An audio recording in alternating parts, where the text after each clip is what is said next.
নৈতিকতার বিএনপির ভারপ্রাপ্ত চেয়ারম্যান জনাব তারেক রহমান জানাজার নামাজে উপস্থিত হয়েছেন। নামাজে জানাজায় উপস্থিত হয়েছেন দেশনেত্রী বেগম খালেদা জিয়া, সাবেক 3 বারের প্রধানমন্ত্রী, বিএনপি চেয়ারপারসন।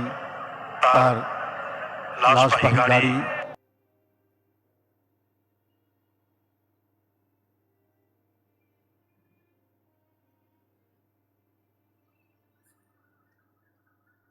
অল্প কিছুক্ষণের মধ্যে 2-1 মিনিট চিফ জাস্টিস উপস্থিত হয়েছেন। আরো দেশের গণ্যমান্য ব্যক্তিবর্গ এখানে উপস্থিত হয়েছেন। উপদেষ্টা মণ্ডলীর সদস্যবৃন্দ ব্যক্তিবর্গ এখানে উপস্থিত হয়েছেন। উপদেষ্টা মণ্ডলীর সদস্যবৃন্দ, বিভিন্ন রাজনৈতিক দল, নানা শ্রেণী পেশার মানুষ এখানে উপস্থিত হয়েছেন।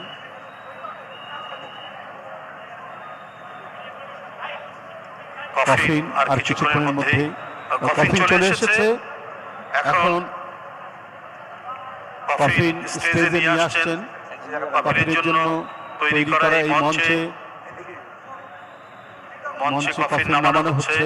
দেশনেত্রী বেগম খালেদা জিয়া, এদেশের এক ক্ষণজন্মা নেত্রী, বিএনপি চেয়ারপারসন, সাবেক 3 বারের প্রধানমন্ত্রী, এদেশের মাটি মানুষের সাথে অবিচ্ছেদ্য যার সম্পর্ক, তিনি তার কফিন এখানে এসে উপস্থিত হয়েছে। গতকাল ভোর 6টায় দেশনেত্রী বেগম খালেদা জিয়া পৃথিবী ছেড়ে চলে গিয়েছেন, ইন্তেকাল করেছেন। ইন্না লিল্লাহি ওয়া ইন্না ইলাইহি রাজিউন। ইন্না লিল্লাহি ওয়া ইন্না ইলাইহি রাজিউন।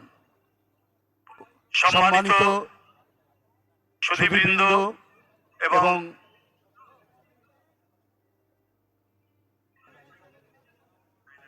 এদেশের সাধারণ মানুষ যারা এখানে উপস্থিত হয়েছেন, আর আমাদের এই মুহূর্তে আমাদের জানাজা শুরু হবে।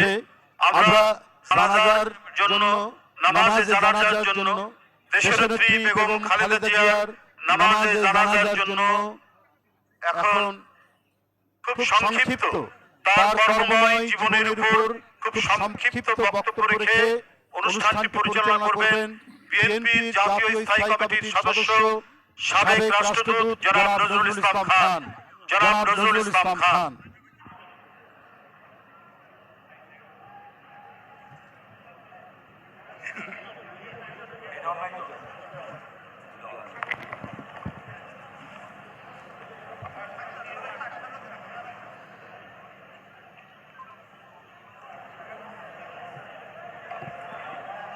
বিসমিল্লাহির রহমানির রহিম।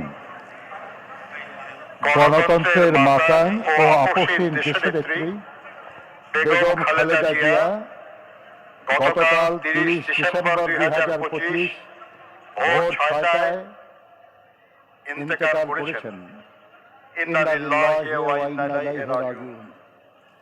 আমরা তার আত্মার মাগফিরাত কামনা করছি এবং পরম করুণাময় আল্লাহ তাআলার দরবারে প্রার্থনা করছি তিনি যেন আমাদের সকলের পরম শ্রদ্ধেয় নেত্রীকে জান্নাতুল ফেরদৌস নসিব করেন।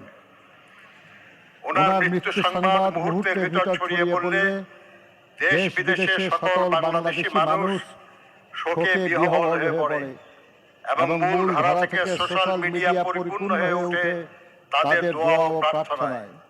অন্যদিকে পুরো বিশ্বের রাজনৈতিক পরিমণ্ডল থেকে আসতে শুরু করে আন্তরিক শোক বার্তা। দেশনেত্রী বেগম খালেদা জিয়া জন্মগ্রহণ করেন 1945 সালে।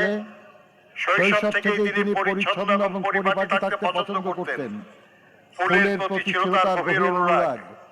পরবর্তী জীবনেও তিনি অভ্যাস বজায় রেখেছিলেন তার ব্যক্তিগত এবং রাজনৈতিক চর্চায়। তাই তার রাজনীতিও ছিল নিজের মতোই সৌন্দর্যমণ্ডিত। ফুলের প্রতি অনুরাগের কারণেই হয়তো সবচেয়ে কঠিন সময়েও তার সকল রাজনৈতিক বক্তব্য থাকত সুশোভিত। 1960 সালের 5 আগস্ট তৎকালীন সেনাবাহিনীর চৌকস কর্মকর্তা ক্যাপ্টেন জিয়াউর রহমানের সাথে তিনি বিবাহ বন্ধনে আবদ্ধ হন। তাদের 2 পুত্রের মাঝে জ্যেষ্ঠ পুত্র তারেক রহমান বর্তমানে বাংলাদেশ জাতীয়তাবাদী দলের ভারপ্রাপ্ত চেয়ারম্যান এবং কনিষ্ঠ পুত্র আরাফাত রহমান কোকো স্বৈরাচারী আওয়ামী লীগ সরকারের রাজনৈতিক প্রতিহিংসার শিকার হয়ে মালয়েশিয়ায় অবস্থানকালে প্রকৃতপক্ষে বিনা চিকিৎসায় 2015 সালের 24 জানুয়ারি মাত্র 45 বছর বয়সে ইন্তেকাল করেন। তার লাশ যখন ঢাকায় আসে তখন তার মা দেশনেত্রী বেগম খালেদা জিয়াও ছিলেন তার গুলশান অফিসে সেই একই সরকারের প্রতিহিংসার শিকার হয়ে অন্তরীণ। দেশনেত্রী বেগম খালেদা জিয়ার রাজনীতিতে আগমন ছিল আকস্মিক, কিন্তু দেশের প্রয়োজনে তা ছিল অনিবার্য। 1981 সালের 30 মে কতিপয় বিপদগামী সেনা কর্মকর্তার হাতে রাষ্ট্রপতি জিয়াউর রহমান বীর উত্তম শাহাদত বরণ করার পর দলীয় সরকারের ভিতরেই ষড়যন্ত্রকারীরা তৎপর হয়ে ওঠে। সাংগঠনিকভাবে বিএনপি এবং সরকার দুর্বল হয়ে পড়ে। সেই সময় দল এবং দলীয় নেতাদের মনোবল অটুট রাখার লক্ষ্যে 1982 সালের 3 জানুয়ারি দেশনেত্রী বেগম খালেদা জিয়া বিএনপির সদস্যপদ গ্রহণ করেন। শুরু হয় তার রাজনৈতিক জীবনের ক্লান্তিহীন পথ চলা। ক্রমশ দলের প্রতিষ্ঠাতা স্ত্রী হয়েও দলের গঠনতন্ত্র সমুন্নত রেখেও তিনি দলের ভাইস চেয়ারপারসন, ভারপ্রাপ্ত চেয়ারপারসন